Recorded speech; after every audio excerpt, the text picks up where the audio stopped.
Puji Tuhan, salam, selamat beribadah Bapak Ibu sedang jemaat Tuhan. Biarlah kiranya kita terus dalam sukacita yang daripada Tuhan memberkati kita hari ini. Panggilan beribadah terdapat di dalam Mazmur 100 yang berbunyi demikian. Pujilah Allah dalam baitnya, Mazmur untuk korban syukur. Bersorak-sorailah bagi Tuhan, hai seluruh bumi. Beribadahlah kepada Tuhan dengan sukacita. Datanglah ke hadapannya dengan sorak-sorai.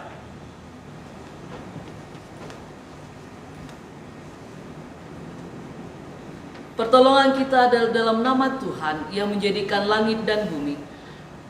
Kebaktian kita pada saat ini ditabiskan dalam nama Allah Bapa, Allah Putra, dan Roh Kudus. Amin.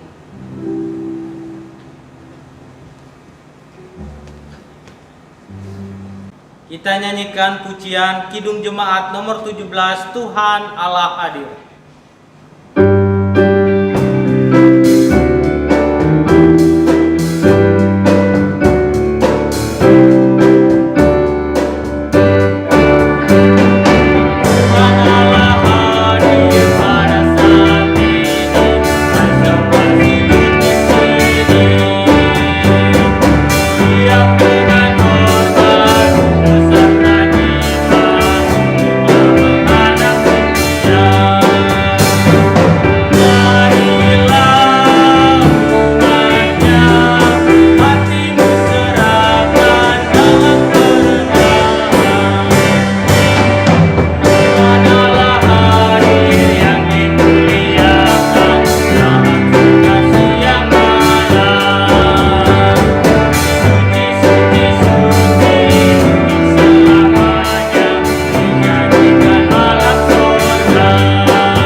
Tuhan yang terkasih, mari kita sejenak menghadap Tuhan, mengaku setiap dosa dan pelanggaran setiap kita.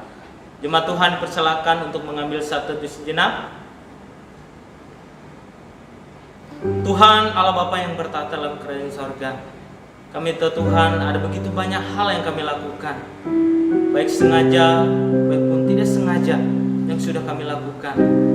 Tuhan, ampuni setiap dosa dan kesalahan kami Bapa. Biarlah kami layak di hadapan Tuhan untuk menaikkan setiap doa penyembahan kami di hadapan Tuhan. Terima kasih Tuhan Yesus, berkati kehidupan kami. Dalam nama Yesus kami berdoa. Amin. Berita anugerah yang terdapat di dalam Yesaya 55 ayat 6 sampai 7.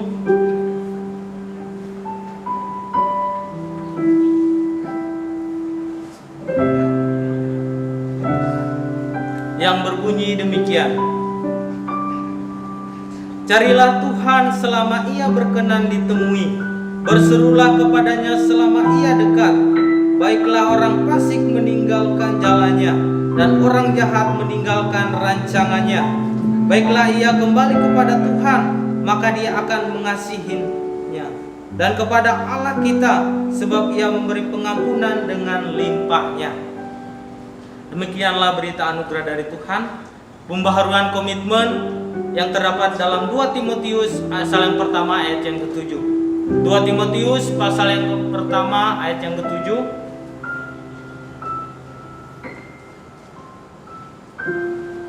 Yang berbunyi demikian.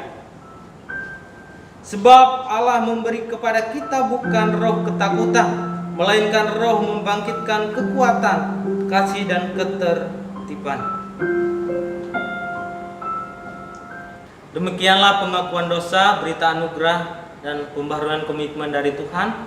Tiba saatnya kita akan mendengarkan kebenaran firman Tuhan yang akan disampaikan oleh hambanya. Kita nyanyikan pujian mujizat itu nyata.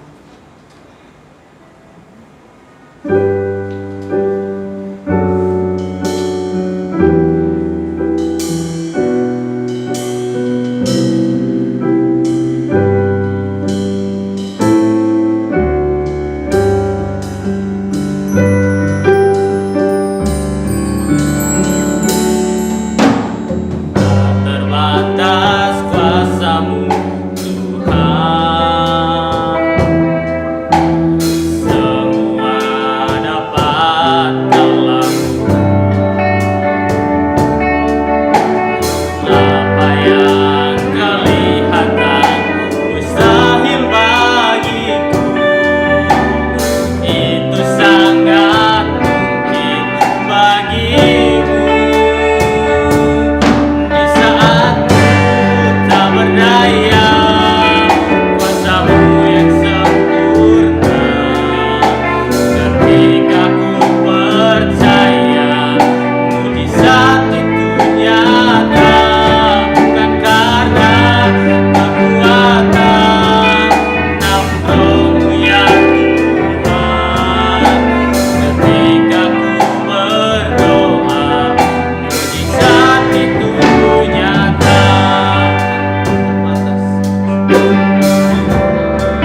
Bapak Ibu sekalian, mari hari ini saya rindu untuk mengajak kita bersama-sama merenungkan satu bagian firman Tuhan dari kitab Bilangan. Bilangan pasal yang ke-13, kita akan membaca beberapa bagian. Yang pertama kita akan baca dari Keluaran 13 ayat yang ke-17 sampai yang ke-20, lalu ayat yang ke-27 sampai 23. Lalu kita akan membaca nanti pasal yang ke-14 ayat yang pertama hingga ayat yang ke-10. Kita akan mulai terlebih dahulu dari kitab Bilangan pasal yang ke-13 ayat 17 sampai ayat ke-20. Demikian bunyi firman Tuhan. Maka Musa menyuruh mereka untuk mengintai tanah Kanaan.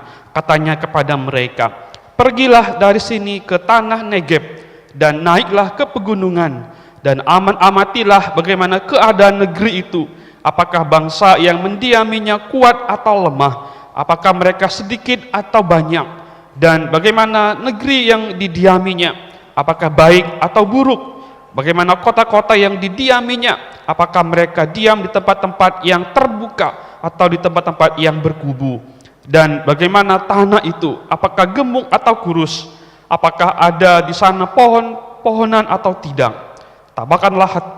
Tabahkanlah hatimu dan bawalah sedikit dari hasil negeri itu. Waktu itu ialah musim hulu hasil anggur. Kita akan baca lagi dari ayat yang ke-27 sampai ayat yang ke-33. Demikian firman Tuhan.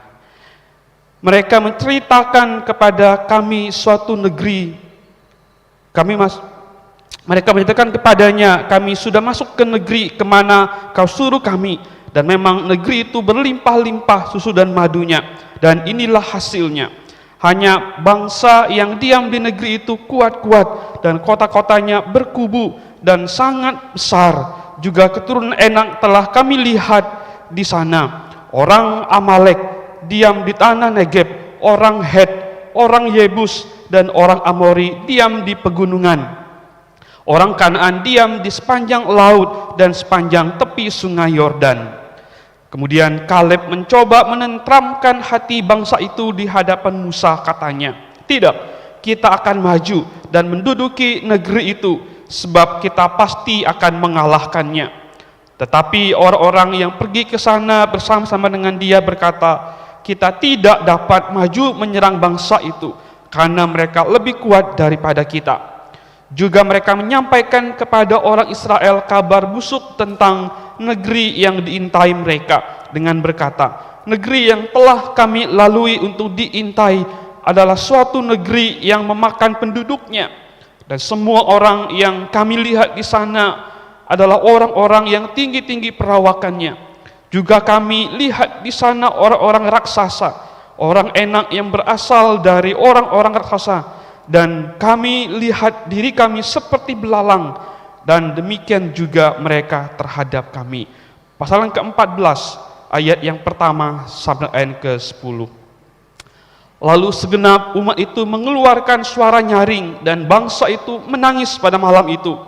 Bersungut-sungutlah semua orang Israel kepada Musa dan Harun, dan segenap umat itu berkata kepada mereka, sekiranya kami mati di tanah Mesir atau di padang gurun ini, mengapakah Tuhan membawa kami ke negeri ini supaya kami tewas oleh pedang, dan istri dan serta anak-anak kami menjadi tawanan?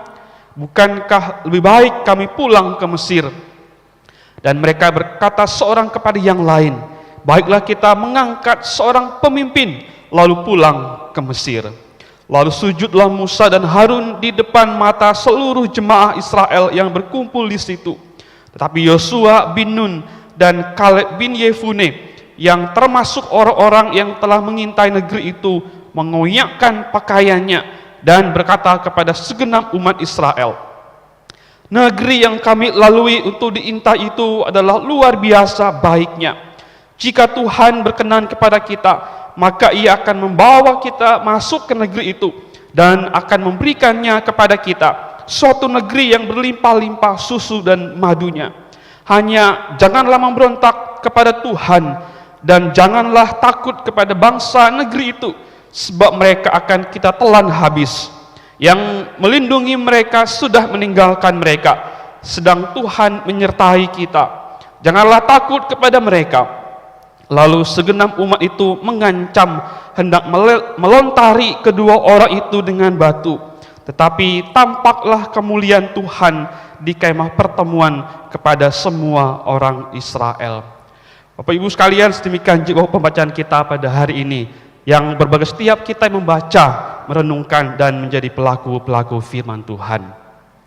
Bapak Ibu sekalian, dalam hidup ini, saudara, kita memang harus kita harus melihat segala sesuatu dengan sudut pandang yang jelas dan benar, supaya kita tidak salah persepsi dan juga kita tidak salah bereaksi, Bapak Ibu sekalian.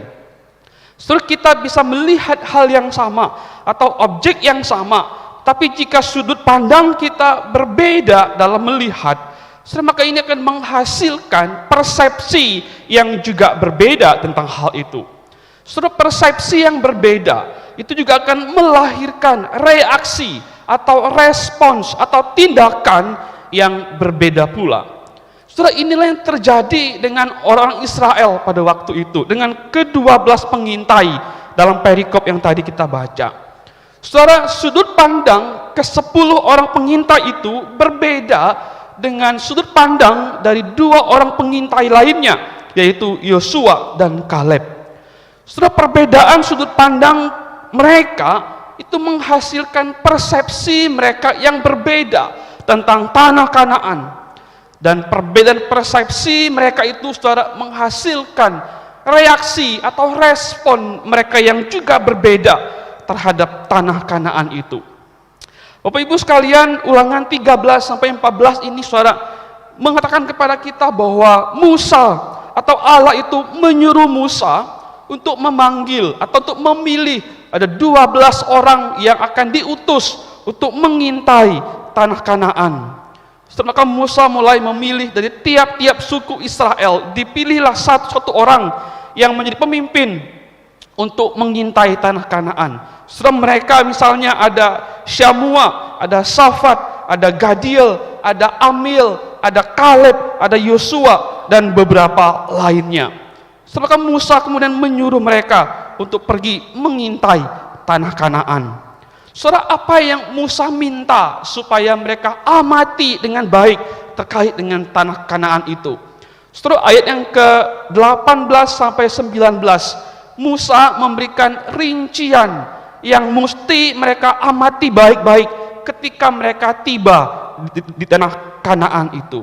Saudara, apa yang Musa mau mereka perhatikan? Musa ingin mereka mengamati bangsa itu, ya. Apakah mereka kuat atau lemah? Apakah mereka jumlahnya sedikit atau jumlahnya banyak? Mereka juga harus mengamati negeri itu. Apakah negeri itu baik atau buruk? Lalu juga mereka harus memperhatikan kota-kota mereka. Apakah kota-kota itu, apakah mereka berdiam di tempat yang terbuka atau mereka berdiam di tempat-tempat yang berkubu? Mereka juga mesti lihat bagaimana tanah mereka, apakah gemuk atau kurus, apakah banyak pohon-pohonan atau tidak.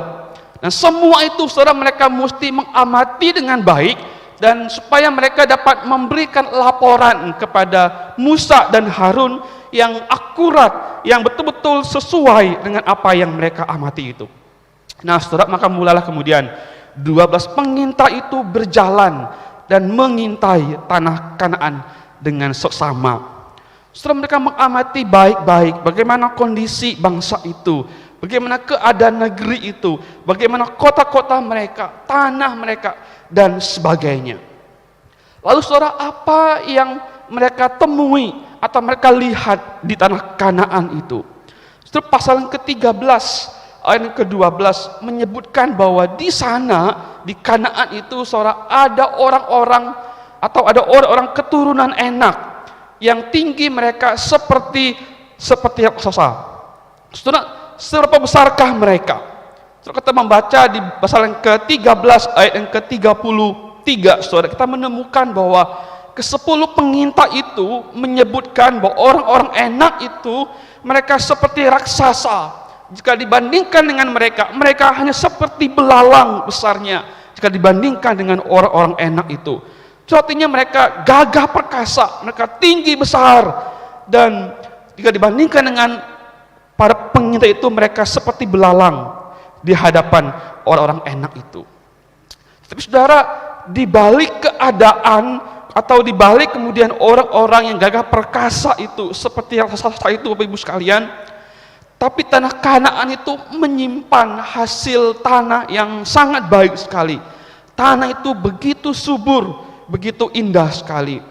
Saudara, pasal yang ke-13 ayat 23 dan yang ke-23, saudara, mengatakan kepada kita bahwa ketika para pengintai itu tiba di sebuah lembah bernama Eskol, maka mereka memotong satu cabang dan mengambil kemudian setandan pohon anggur yang diangkat oleh dua orang.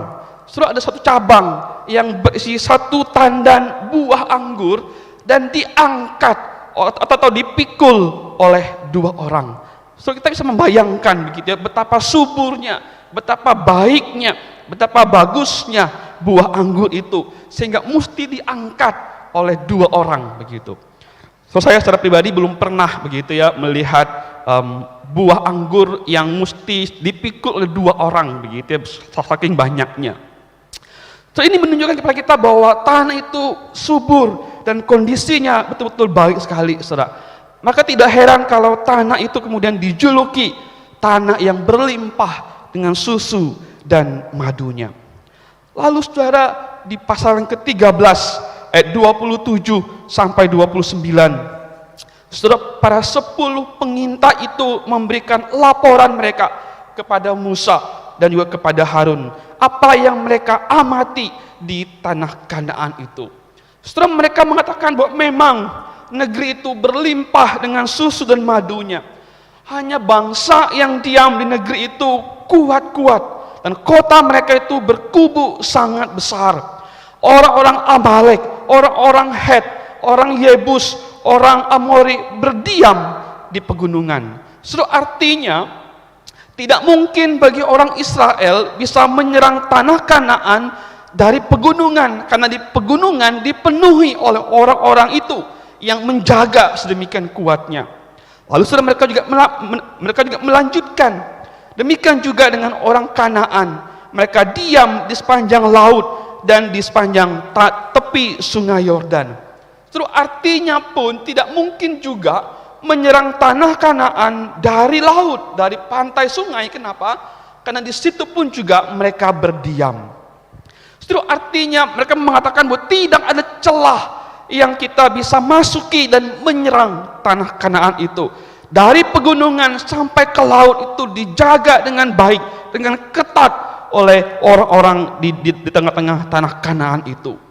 Tidak ada jalan masuk ke sana untuk menyerang mereka. Atau kalaupun bisa masuk, saudara, juga tidak mungkin dapat melawan mereka. Karena orang-orang enak itu orang-orang yang gagah perkasa, orang-orang yang besar sekali. Sehingga saudara, di ayat yang ke-30 mereka mengatakan bahwa kita tidak dapat menyerang bangsa itu karena mereka lebih kuat daripada kita. Tidak mungkin kita bisa menyerang mereka. Lalu Bapak Ibu sekalian mendengar kesaksian atau mendengar laporan daripada ke-10 pengintai itu, Bapak Ibu sekalian, maka seluruh Israel, segenap umat Israel itu kemudian mereka mengeluarkan suara nyaring dan menangis pada malam itu. Setelah mereka kemudian bersungsungut kepada Musa dan Harun. Mereka berkata, sekiranya kami mati di tanah Mesir atau di padang gurun ini, mengapa Tuhan membawa kami keluar ke negeri ini supaya kami tewas oleh pedang dan istri serta anak-anak kami menjadi tawanan? Bukankah lebih baik kami pulang ke Mesir? Setelah mereka menyesali akan pimpinan Musa membawa keluar mereka dari tanah Mesir. Tapi saudara, bukan hanya itu, mereka juga mengatakan bahwa baiklah kita mengangkat seorang pemimpin lalu pulang ke Mesir. Saudara, mereka itu menunjukkan bahwa mereka kemudian menolak Musa menjadi pemimpin atas hidup mereka. Saudara, mereka marah kepada Musa dan kepada Harun karena membawa mereka keluar dari Mesir. Bahkan sebetulnya kemarahan mereka itu bukan hanya kepada Musa dan kepada Harun, tetapi juga mereka marah kepada Tuhan. Mereka kemudian menyalahkan Tuhan yang telah memimpin mereka keluar dari tanah Mesir. Saudara, mereka bersungut-sungut kepada Musa dan Harun. Lalu kemudian saudara melihat itu, Musa dan Harun bersujud di hadapan orang-orang Israel dengan muka mereka sampai ke tanah. Saudara, ini adalah sebuah ekspresi kesedihan. Ini adalah ekspresi yang betul-betul menyedihkan bagi Musa dan Harun atas reaksi, atas sikap yang diambil oleh umat Israel pada waktu itu. Saudara, bahkan Yosua dan Kaleb, mereka pun juga mengoyakkan pakaian mereka, tanda mereka berduka cita melihat respon dari jemaah Israel yang berkumpul pada waktu itu. Bapak Ibu sekalian, pada waktu saya kemudian merenungkan bagian ini, saudara, jika saya melihat atau kita melihat respon daripada umat Israel pada waktu itu, sebetulnya ini adalah reaksi atau respon yang juga seringkali dilakukan oleh banyak orang ketika mereka sedang menghadapi kesulitan atau tantangan atau mungkin bahaya yang ada di hadapan mereka, termasuk juga kita di dalamnya. Saudara, ketika ancaman datang, ketika ada bahaya di depan mata, ada kesulitan, kondisi semakin genting, semua kemarahan itu seringkali menjadi pilihan yang kita anggap paling baik untuk kita lakukan. Terus ketika tidak ada jalan keluar, ketika kita sedang mengalami kondisi yang genting, terancam, maka yang timbul adalah kemarahan kepada orang-orang di sekitar kita, atau kita marah kepada orang-orang yang kita anggap paling bertanggung jawab atas kondisi yang kita hadapi. Atau kita juga bisa kemudian menjadi marah kepada siapapun orang-orang yang ada di sekitar kita. Mirip dengan orang Israel pada waktu itu. Tapi selain marah, sikap yang juga seringkali muncul ketika kita menghadapi situasi yang sulit, kondisi yang genting, saudara, bukan hanya marah, tapi juga kita mempersalahkan atau mencari-cari siapa yang salah.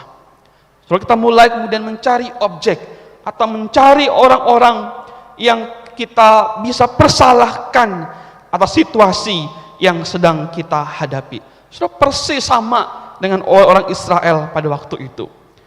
Ketika mereka menghadapi kondisi yang genting itu, mereka akan dengan mudah menyalahkan Musa dan Harun. Bahkan sebetulnya mereka menyalahkan Tuhan atas situasi yang mereka hadapi pada waktu itu. Saudara, mengapa demikian? Saudara, karena memang mempersalahkan atau mencari siapa yang salah, saudara, itu jauh lebih mudah.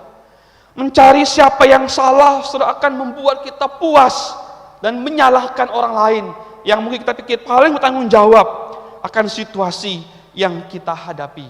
Dan itu seringkali kita lakukan dalam hidup kita.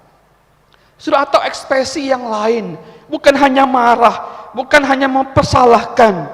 Saudara, kita pun juga seringkali kemudian bersungut-sungut dan mengeluh akan situasi yang kita hadapi. Saudara, persis sama dengan orang-orang Israel pada waktu itu. Saudara, ketika datang krisis, ketika datang keadaan yang sulit yang kita alami, saudara, atau dalam kondisi terancam seperti orang Israel pada waktu itu, saudara, maka mengeluh dan bersungut-sungut itu kemudian menjadi hal yang kita lakukan. Kita mengeluh mengapa kita mengalami ini, mengeluh mengapa ini terjadi, mengeluh seandainya kita nggak mengalami ini, dan sebagainya, saudara. Mengeluh itu seringkali muncul ketika kita menghadapi situasi yang sulit, yang tidak mudah yang kita hadapi hari-hari ini. Setelah kita kemudian juga menjadi sulit sekali untuk kita dapat bisa mengucap syukur dalam segala keadaan. Yang lebih mudah adalah kita mengeluh dan bersungut-sungut akan situasi yang kita hadapi. Lalu saudara, setelah marah, setelah kemudian bersungut-sungut dan mempersalahkan orang lain. Maka hal terakhir yang dilakukan oleh bangsa Israel dan yang sering juga kita lakukan adalah kita mulai mencari solusi. Kita mulai mencari jalan keluar. Tetapi saudara, jalan keluar itu adalah apa yang baik menurut kita. Jalan keluarnya adalah apa yang sesuai dengan maunya kita, sesuai dengan keinginannya kita.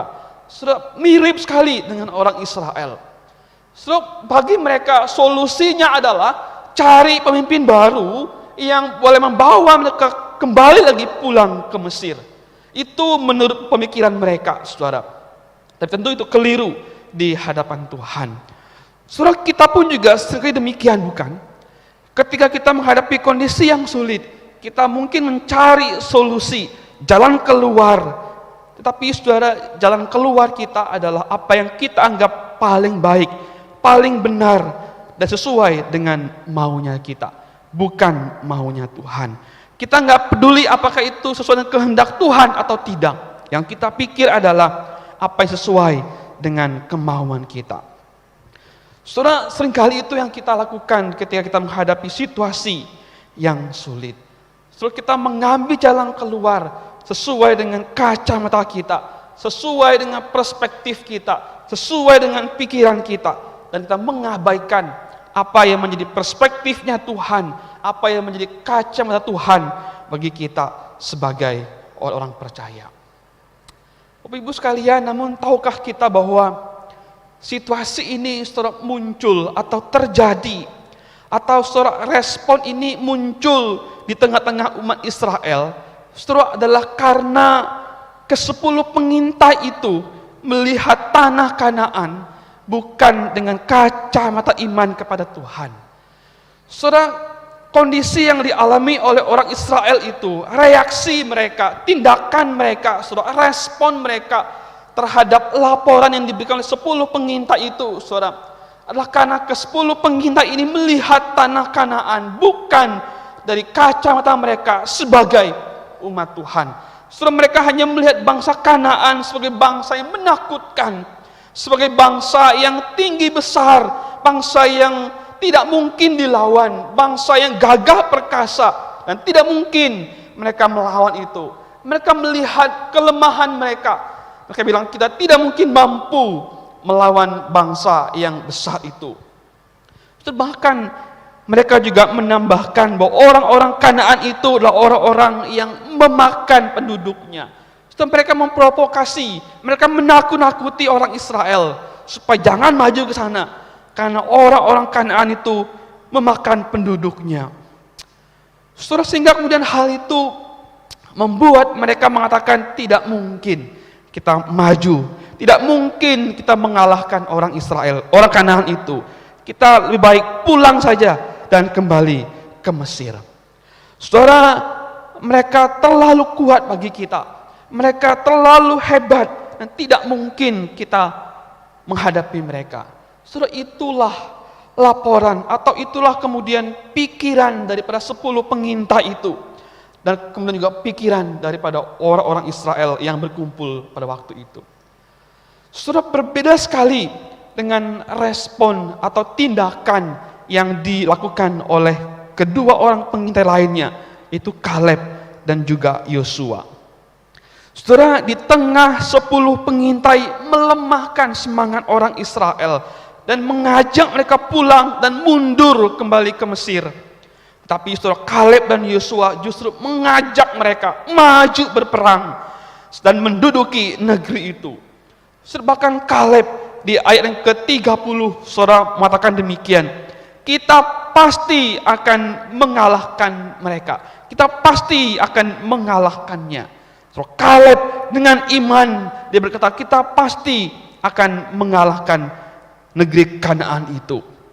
So, lalu di pasal yang ke-14 ayat yang ke-8 mereka juga menambahkan demikian, jika Tuhan berkenan kepada kita, maka Ia akan membawa kita masuk ke negeri itu dan akan memberikannya kepada kita, suatu negeri yang berlimpah-limpah susu dan madunya.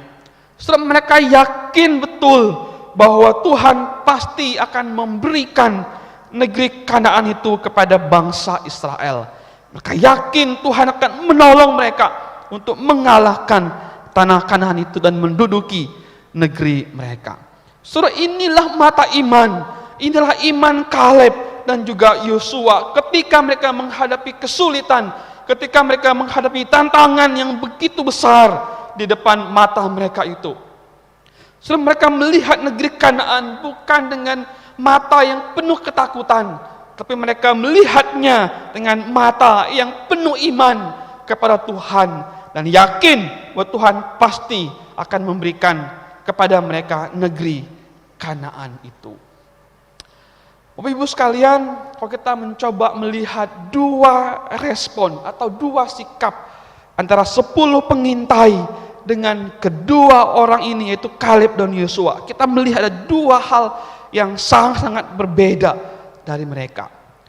Saudara, mereka, baik ke-10 pengintai maupun Kaleb dan juga Yosua, mereka sama-sama masuk ke tanah Kanaan. Setelah mereka sama-sama melihat keadaan negeri itu dan bangsa yang diam di sana. Tetapi saudara, mereka memiliki sudut pandang yang berbeda. Mereka memiliki perspektif yang berbeda ketika mereka melihat tanah Kanaan itu.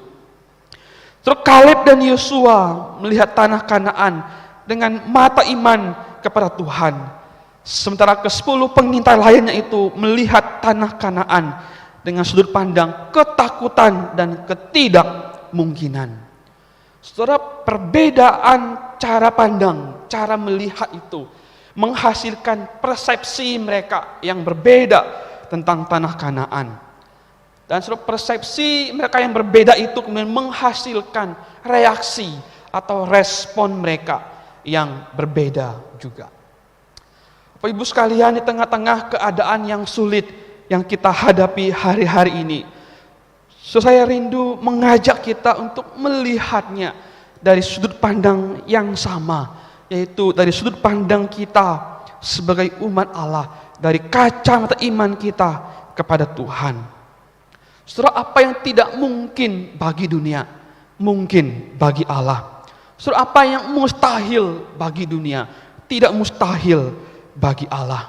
Saudara, bagi dunia mungkin tidak ada jalan keluar, tapi bagi Allah ada jalan keluar. Saudara, yang Tuhan mau dari kita adalah mari kita tetap percaya sepenuhnya kepada Dia dan melihat segala persoalan, pergumulan yang kita hadapi dari mata iman kita kepada Tuhan, bukan dari mata ketakutan dan ketidakmungkinan itu. Bapak Ibu sekalian, pada hari ini saya ingin mengajak kita untuk merenungkan dua hal secara singkat.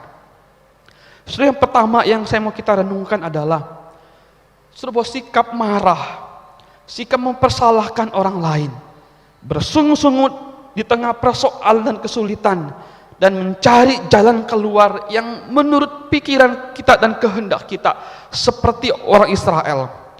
Saudara, ini bukanlah semata-mata persoalan yang sekedar emosi kita belaka. So, ini bukan sekedar persoalan emosi kita, tapi ini persoalan iman kita kepada Tuhan. Saudara, ketika kita memilih untuk marah, memilih untuk memasalahkan orang lain, kita memilih untuk bersungut-sungut dan mencari jalan keluar seperti kemauan kita dan tidak melihatnya dari mata iman kepada Tuhan. Sebetulnya, saudara, ada yang salah dengan iman kita di hadapan Tuhan. Saudara, iman kita perlu dipertanyakan di hadapan Tuhan pada waktu kita memilih sikap yang demikian ketika menghadapi persoalan yang ada di hadapan kita.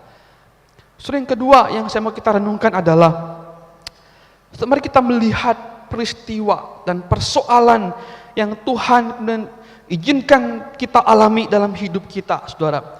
Mari kita melihatnya dari perspektif iman kita kepada Tuhan, dari kacamata iman kita kepada Tuhan. Saudara, apapun yang kita hadapi hari-hari ini, saudara, mari kita melihatnya dari mata iman kita kepada Tuhan, sehingga kita bisa berkata seperti Kaleb dan Yosua, bahwa kita pasti akan mengalahkannya, kita pasti akan menang atas segala persoalan dan pergumulan yang kita alami. Bapak Ibu sekalian, kita bisa mengalahkannya bersama-sama dengan Tuhan, bersama-sama dengan Kristus. Saudara, kalau Kristus itu telah menang, mengalahkan maut, musuh terbesar dalam hidup kita. Saudara, adakah persoalan kita yang terlalu besar yang tidak mampu Tuhan tolong kita? So, kalau kita memperingati akan Paskah, kematian dan kebangkitan Kristus, Ia telah menang mengalahkan maut. So, musuh terbesar telah Ia taklukkan dalam kuasanya. So, maka tidak ada persoalan dalam hidup kita yang tidak dapat Allah lakukan, yang tidak dapat Allah kerjakan dalam hidup kita. So, mari kita berkata seperti Kaleb dan Yosua. Jika Tuhan berkenan kepada kita, maka kita pasti akan menang menghadapi setiap persoalan yang kita hadapi. Saudara, bersama dengan Kristus yang telah menang mengalahkan maut itu, kita pun juga akan menang mengalahkan segala persoalan, kesulitan yang kita hadapi. Saudara, kiranya Tuhan memberkati kita sekalian. Mari Pak. Sebagai respon atas kebenaran firman Tuhan, mari kita ikrarkan pengakuan iman rasuli. Jemaat Tuhan dipersilakan untuk berdiri. Pengakuan iman rasuli. Aku percaya kepada Allah Bapa yang Maha Kuasa, Kali langit dan bumi, dan kepada Yesus Kristus anaknya yang tunggal Tuhan kita, yang dikandung daripada Roh Kudus, lahir dari anak darah Maria, yang menderita sengsara di bawah pemerintahan Pontius Pilatus, disalibkan, mati dan dikuburkan, turun ke dalam kerajaan maut, pada hari yang ketiga bangkit pula dari antara orang mati, naik ke sorga, duduk di sebelah kanan Allah Bapa yang Maha Kuasa, dan datang dari sana Ia akan menghakimi orang yang hidup dan yang mati.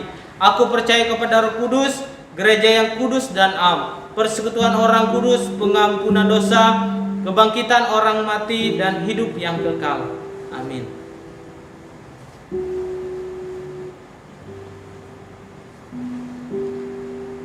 Tiba saatnya kita akan memberikan persembahan syukur kita kepada Tuhan. Bagi sidang jemaat Tuhan, mari kita memberikan persembahan syukur dengan hati yang sukarela kepada Tuhan. Sementara persembahan syukur didengarkan di antara kita nyanyikan pujian Kaulah Harapan.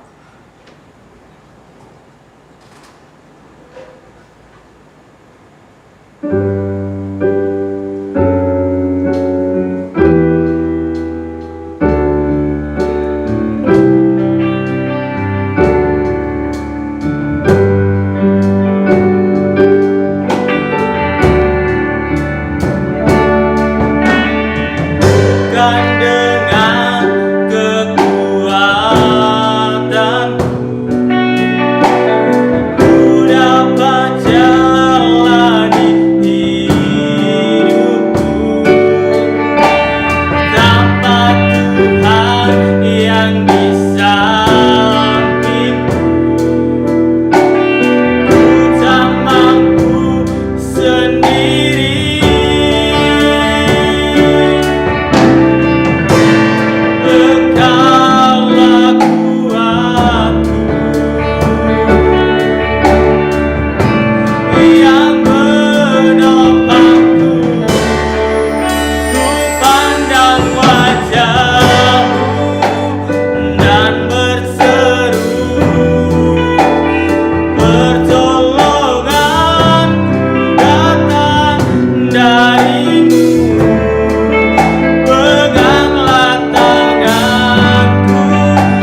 Tuhan yang Maha Besar, kami bersyukur Bapa karena Tuhan begitu baik dalam setiap kehidupan kami. Tuhan sudah memberkati kami hari demi hari, waktu demi waktu Tuhan sudah memberkati kami. Dan pada saat ini Tuhan kami sudah memberikan persembahan syukur. Kiranya persembahan syukur ini dapat berguna demi kelancaran pembangunan gereja di tempat ini Tuhan. Berkati para majelis yang mengelolanya, kiranya Tuhan yang memberkati kehidupan mereka. Di dalam nama Tuhan Yesus Kristus kami berdoa dan mengucap syukur. Haleluya. Amin.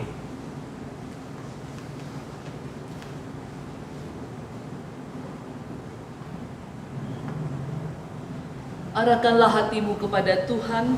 Kami mengarahkan hati kami kepada Tuhan. Pergilah ke dalam dunia dengan damai. Milikilah keberanian.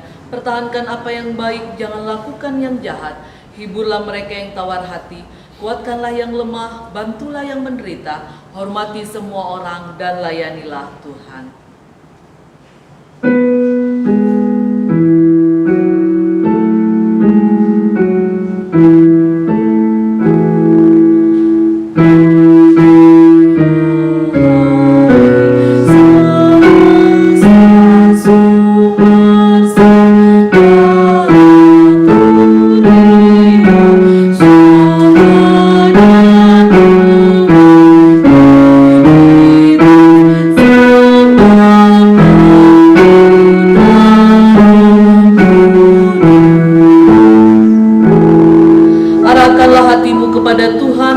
Terimalah berkat Tuhan. Tuhan memberkati engkau dan melindungi engkau. Tuhan menyinari engkau dengan wajahnya dan memberikan engkau kasih karunia. Tuhan menghadapkan wajahnya kepadamu dan memberikan engkau damai sejahtera. Amin.